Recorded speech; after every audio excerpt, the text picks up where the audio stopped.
Ирина Ефимова мишеньга атканда нинди теорема, аксиома һәм математик законнар куллангандыр, монысы билгесез. Әмма бу аның уңышлы килеп чыкты.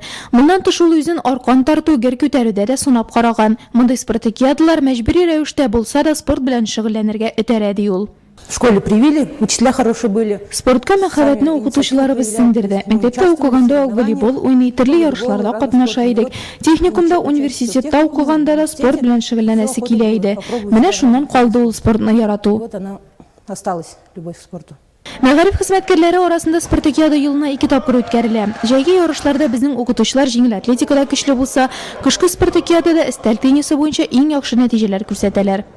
Спорт белән шөгыльләнү мин инде уйлыйм, һәрбер кешегә кирәктер дип, шуның өчен инде математик укытучы буларак та балалар белән эшләгәндә спортка ярату, кызыксыну уятырга тырышабыз.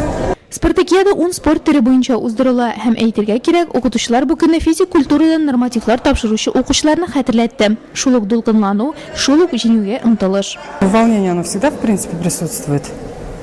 Будем стараться побеждать. Район этабы нәтиҗәләре буенча иң яхшы спортчы укытучылардан җыелма команда туплана.